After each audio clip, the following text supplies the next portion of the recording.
¿Qué tal amigos y amigas? Gracias por conectarse a los medios comunitarios de Corape. Qué gusto poder encontrarnos en esta plataforma. Que tengan un excelente inicio de día, que avance bien su jornada en este martes 25 de marzo de 2025. Comentarles que hoy en la entrevista del día conversaremos con el economista Larry Yumibanda para hablar sobre la dolarización. Antes de iniciar, por supuesto, los saludamos, economista. Buen día. Gracias por acompañarnos en Corape. Buenos días a ustedes, buenos días también a la audiencia, ¿no?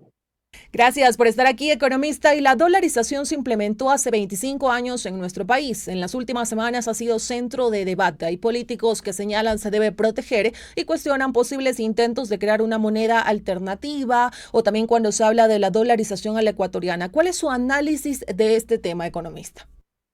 A ver, primero que la gente, la mayoría de la gente, el 95% de las personas quieren el dólar. Y el dólar debe continuar de cara al futuro, salvo que existan ciertos cambios en el orden mundial, que no ha ocurrido. Entonces, por un lado. Por otro lado, sí se debe blindar la dolarización, artículos 302 y 303 específicamente, donde se establecen algunas cuestiones que deben de alguna forma hacerse bajo un mecanismo de reforma parcial para, de alguna manera, tener algunas cuestiones conceptuales. Por ejemplo, que el Banco Central no sea caja chica del gobierno. Segundo, que, por ejemplo, el dólar se ponga en la Constitución. Tercero, que ya no se creen mecanismos de medios de pago alternativos digitales administrados por el Estado. Entonces, yo creo que eso, de otra forma, puede ayudar muchísimo para el blindaje de la recesión en el futuro. Y cuando se hace referencia, por ejemplo, a este tema de la dolarización al ecuatoriano, entender un poco este concepto, y tal vez cuando se habla de este tema quiere decir que vamos a dejar de tener dólares de Estados Unidos, para entender un poco. A ver, dolarización al ecuatoriano siempre ha existido. Desde que comenzamos a adoptar el dólar, nosotros lo hemos adoptado en función de nuestra legislación. Sí, en nuestro mecanismo financiero y monetario funciona distinto en los Estados Unidos como en el Ecuador, por ejemplo. Pero yo creo que la dolarización de la ecuatoriana, con las reformas que le planteé, de que el Banco Central no sea caja chica, de que se ponga el dólar en la Constitución, de que se elimine cualquier mecanismo de pagos alternativos digitales administrado por el Estado, de alguna forma consolidaría aún más el asunto de la dolarización de la ecuatoriana. Lo demás, yo creo que eso es una cuestión, experimento que no tiene nada que ver, y lo más importante, o sea, y eso es un mensaje a los políticos, que dejen de experimentar con las vidas humanas, que de alguna otra forma crear algo artificial que no tiene respaldo puede generar la mayor incertidumbre económica en los próximos años, ¿no?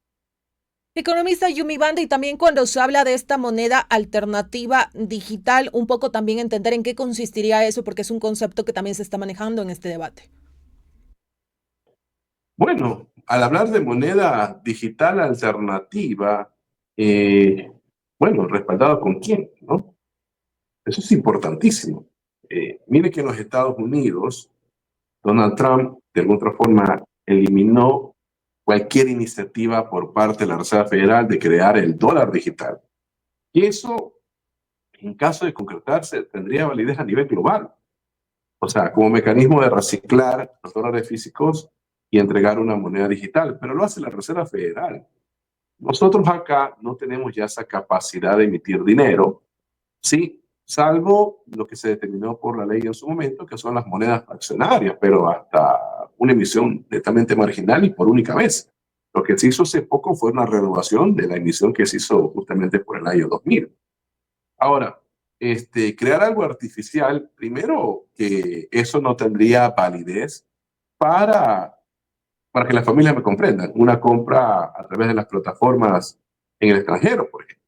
O si usted tiene su teléfono y usted quiere viajar, automáticamente no serviría ese tipo de transacciones porque eso que se quiere crear, que es artificial, no tendría validez a nivel global. Economista, y usted ha hecho referencia a este tema de las monedas fraccionarias, que en este caso pues están vigentes en el país. Consultarle un poco, cuando se habla de este concepto de estas monedas fraccionarias, podemos decir que se está hablando tal vez de la dolarización a la ecuatoriana, porque estas monedas, tengo entendido, solo funcionan aquí en nuestro país, en Ecuador, y no en Estados Unidos. Claro, esa es una característica de la dolarización al estilo ecuatoriano, así como existe la dolarización panameña, ¿no? Entonces, la dolarización panameña también tiene monedas fraccionarias, que es el balboa. Entonces, cada uno adopta de acuerdo a sus circunstancias. Pero lo que sí debe quedar claro, que la mayoría de las transacciones sí deben de desarrollarse con dólares estadounidenses.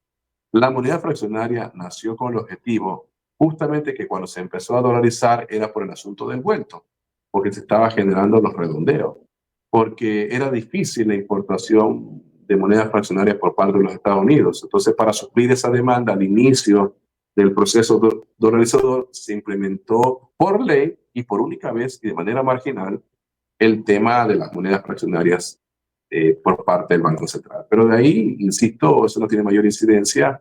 Eso, imagínense si ya se hace de manera masiva, sí podría generar complicaciones, porque, insisto, la gente quiere comprar al interior de su país y fuera de su país con monedas que tengan valor. Entonces, la moneda fraccionaria no tiene valor en el mundo, solamente en el Ecuador y de manera marginal. Pero, insisto, hacer algo artificial podría generar incertidumbres al ecuatoriano, que ya está cansado de tantos problemas, de vacunas, de inseguridad, de que no hay empleo, que la gente tiene que emigrar, meterle un tema más a la gente, yo creo que no sería humano, ¿no? Seguimos en entrevista para los medios comunitarios de Corape con Larry Yumibanda, economista. Estamos hablando acerca de la dolarización y todos estos conceptos que se manejan en este debate respecto a este tema en nuestro país. Y lo mencionaba yo al inicio, la dolarización se implementó hace 25 años en Ecuador. Durante este tiempo, ¿cuáles son esos avances, esos temas que usted considera pues se han implementado para blindar la dolarización y fortalecerla en nuestro país, economista? A ver, primero es que la dolarización fue una decisión tomada de abajo hacia arriba, porque cuando la gente comenzó a perder confianza en el sucre, me refiero década de los 80, década de los 90, por los malos gobiernos de la época, la gente se comenzó a refugiar en una moneda dura, y en este caso el dólar. Ya después, Yamil Maguad lo llevó al tema netamente legal, porque quería de alguna forma quedarse en el poder. Pero igual, la ciudadanía le pidió prácticamente que saliera del poder. Entonces, de ahí en adelante se han venido estableciendo ciertas reformas, sí, en donde también algunas cuestiones conceptuales deben de cumplirse. Por ejemplo, la disciplina fiscal, de que baje la inflación, de que, por ejemplo, hay que tener la apertura de nuestra economía. En algunas cosas hemos cumplido, en otras no. Por ejemplo, el déficit fiscal, lastimosamente tenemos ya 14 años de déficit fiscal que nos ha llevado a un endeudamiento agresivo. Ya tenemos una deuda pública por aproximadamente 85.000 millones de dólares y esto está generando estragos en nuestro crecimiento. Pero por lo demás, por ejemplo, tenemos una inflación baja, se ha cumplido el objetivo y adicionalmente también tenemos cierta apertura comercial de manera inteligente por los acuerdos comerciales que hemos firmado. Entonces se han cumplido algunas cuestiones, pero en términos generales, y eso también hay que preguntarle a la gente, ¿no? La gente está de acuerdo con el dólar y por lo tanto ha generado más beneficios que perjuicios. Y en esto que usted ha mencionado, que ha generado más beneficios que perjuicios, el tema de la dolarización en nuestro país de cara a unas elecciones presidenciales, a la segunda vuelta, en donde vamos a decidir quién va a ser el nuevo presidente o presidenta. ¿Cuáles son esos retos para fortalecer precisamente esto, la dolarización en nuestro país? Se reforman los candidatos ahora y el que llegue a ser presidente o presidente de la República a partir del mes de abril, que tiene que elegir el pueblo ecuatoriano y que entre en funciones en mayo, debe comprometerse a reformar el artículo 302 y 303. Yo creo que el mecanismo de reforma parcial es válido. No estoy muy de acuerdo con el asunto de la nueva constituyente por el tiempo que hay que desarrollar, en cuanto a su implementación, el asunto de qué se va a tratar en esa constituyente y adicionalmente cuáles van a ser los resultados. Pues si la Asamblea Nacional actualmente, bueno, después de entrar en funciones, está prácticamente dividida en dos. Entonces, es un poco medio complicado hacer una constituyente dadas las circunstancias actuales, pero yo creo que el mecanismo válido es reformas parciales. Y ese sería el primer paso, y de ahí comprometerse, hacer crecer la economía, romper ese círculo perverso de déficit fiscal, deuda pública y desaceleración. Entonces, aquí va a tener un papel clave las inversiones por parte del Estado, pero con los recursos existentes, sin necesidad de expansiones agresivas del gasto público. Yo creo que hay que buscar renegociación de la deuda, hay que buscar reformas a la LOCE porque se pueda contratar medio tiempo, hay que buscar eliminación de ciertos subsidios a los combustibles, por ejemplo, el diésel industrial y el gas industrial, por ejemplo, tratar reformas integrales al Seguro Social. Entonces, con esto podemos tener cierto alivio fiscal para poder inyectar estos recursos a la economía a través de la obra pública. Pero ya depende de los candidatos, inclusive hasta para poder obtener más recursos en el combate frontal a las evasiones de impuestos. Pero eso ya implica unas políticas económicas y públicas con resultados, y eso va a ser el compromiso que van a tener a partir de mayo cuando ya entren en funciones.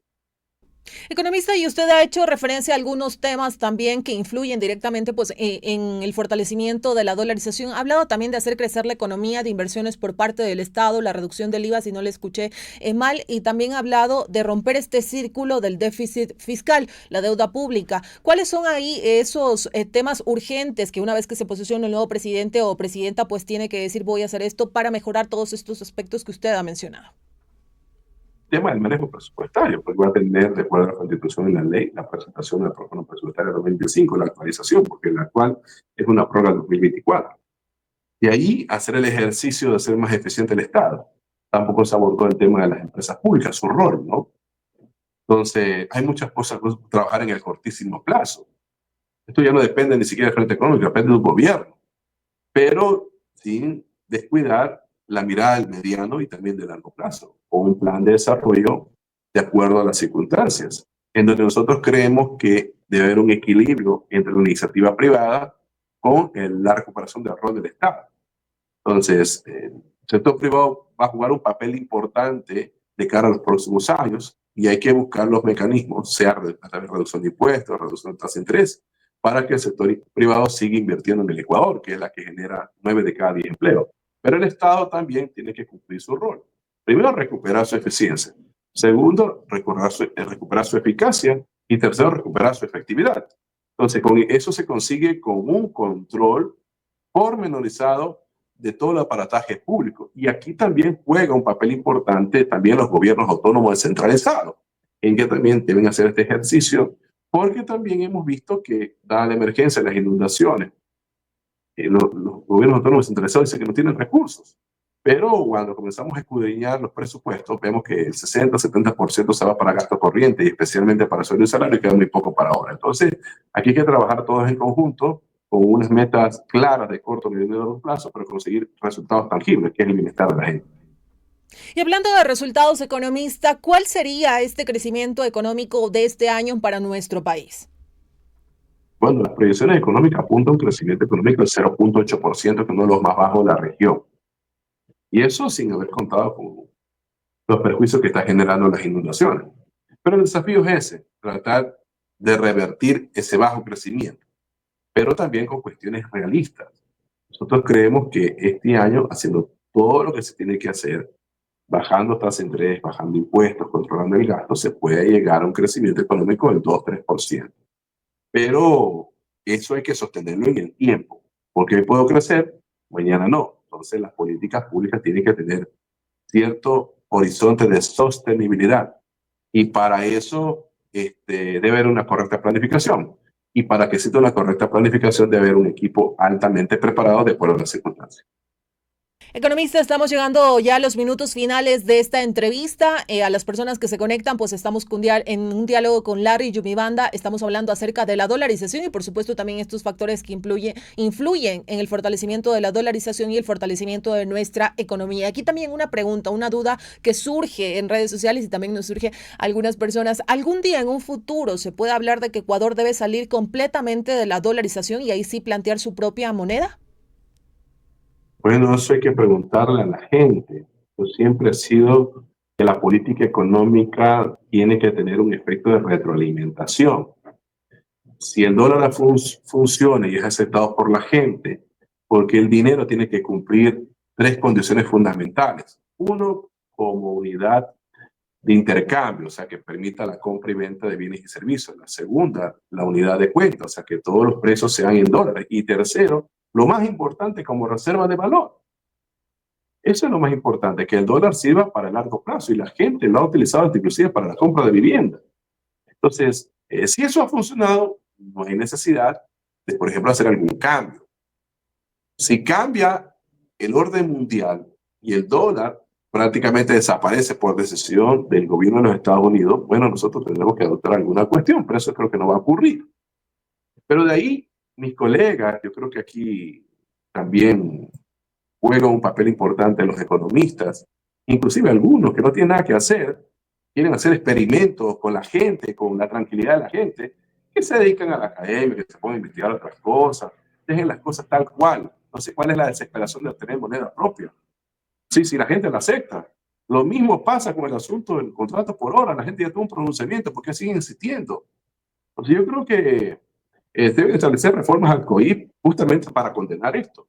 Porque aquellos que hacen experimentos, cuando hay un pronunciamiento popular claro, deben ir a la cárcel. Entonces yo creo que, de otra forma, eso es lo que hay que, así se debe de gobernar, como escuchando a la gente, no tomando iniciativas de manera unilateral, aquí creyéndose superiores a la gente. Yo creo que la gente es muy sabia y si quieren dólar, eso debe continuar en el futuro, ¿no?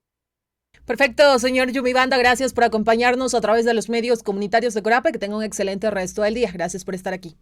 Igualmente, un abrazo para todos, ¿no? Un abrazo también para usted, amigos y amigas. Culminamos la entrevista del día. La invitación a que sigan en sintonía de la red informativa de Corape a nivel nacional.